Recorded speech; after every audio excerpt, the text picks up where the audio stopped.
Hello అండి.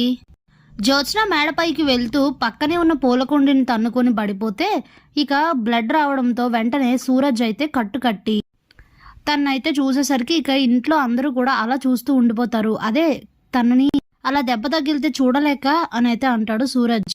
ఇక అక్కడి నుంచి వెళ్ళిపోయాక అందరూ వెళ్ళిపోయాక అప్పుడే దీప అయితే కార్తీక్తో నాకు ఈరోజు ఓ విషయం అర్థమైంది, సూరజ్ జ్యోత్స్నని ఇష్టపడుతున్నాడు అని చెప్తుంది. ఇంతలోనే పారు ఏంటి వాడు పెద్ద జాదుగాడు, వాడు కావాలనే చేశాడు, వాడే ఈ పూలకుండి ఇక్కడ పెట్టించాడు అని చెప్తుంది. సర్లే పారు ఊరుకో అని చెప్పేసి అక్కడి నుంచి అయితే కార్తీక్ దీప ఇద్దరు ఇంటికి వెళ్ళిపోతారు. ఇంటికి వెళ్తూ ఇద్దరు మాట్లాడుకుంటూ ఉంటారు.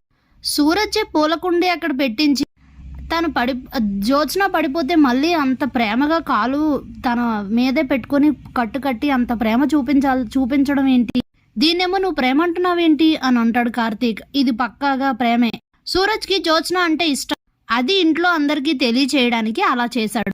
అంతెందుకు బావా, కావాలంటే నువ్వే రేపు తను అడుగు అని చెప్తే సరేలే అడుగుతా అని చెప్పి ఇక బ్రదర్ నీతో మాట్లాడాలని మెసేజ్ పెడితే ఇద్దరు పర్సనల్గా కలుస్తారు. ఏంటి అని అడిగితే ఒక విషయం అడుగుతాను, నిజం చెప్పాలి, నీ మనసులో మాట చెప్పు, నేనేం అనుకోను అని చెప్తే సరే బ్రదర్ అని అంటాడు సూరజ్. నీకు జ్యోత్స్న అంటే ఇష్టం కదా, నిజం చెప్పు అని అడిగితే దాచడానికి ఏముంది, దాచాల్సిన అవసరం ఏముంది, నా మనసులో మాట ఇక చెప్తున్నాను అనుకుంటూ అవును బ్రదర్ నాకు తనంటే ఇష్టమే అని అంటే జ్యోత్స్నని ఇష్టపడుతున్నావా, నీకు హ్యాట్స్ ఆఫ్ రా బాబు అని అంటే తన యాటిట్యూడ్ తన మెంటాలిటీ నాకు అన్నీ బాగానే నచ్చాయి, నేను ఇష్టపడుతున్నాను, తనని ఇష్టపడమని నేనేం చెప్పలేదు అని చెప్తాడు. నువ్వు చెప్పినా అది ఇష్టపడదులే, అదో రాక్షసి అని అనుకుంటూ ఉంటాడు కార్తీక్ మనసులో. సరేలే అని చెప్పి ఇక అక్కడి నుంచి వెళ్ళిపోతాడు కార్తీక్.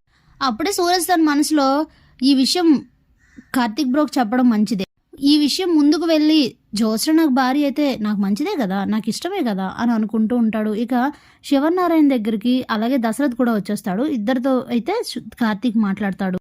సూరజ్ అయితే జ్యోత్స్నని ఇష్టపడుతున్నాడు, మనం కూడా ఒక అబ్బాయి కోసం చూస్తున్నాం కాబట్టి తనకిచ్చి పెళ్లి చేస్తే హ్యాపీగా ఉంటుంది అని చెప్తాడు.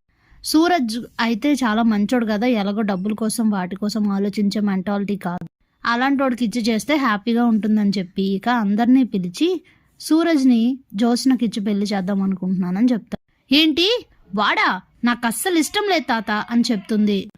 ఇప్పుడు సూరజ్ కాకుండా ఇదే బయట నుంచి ఒక సంబంధం తెచ్చి వీడు మంచోడే చేసుకో అని చెప్తే చేసుకుంటావు కదా, నువ్వే అన్నావు కదా, మీరు చెప్పండి నేను పెళ్లి చేసుకుంటానని చెప్పావు కదా, ఇప్పుడు 1 monthలో పెళ్లి చేస్తానని కార్తీక్ మాట తీసుకున్నాడు కదా, నీకు ఇచ్చిన మాటే నిజమైంది, కార్తీక్ మంచి సంబంధం తెచ్చాడు, సూరజ్ చాలా మంచివాడు, ఇంకా సూరజ్ని పెళ్లి చేసుకో అని చెప్పైతే నువ్వు మీ పేరెంట్స్ ఎక్కడున్నారో పిలుచుకునిరా పెళ్లి మాట్లాడదామని అయితే అంటాడు. ఇక దాంతో కుప్పకూలిపోతుంది జ్యోత్స్న.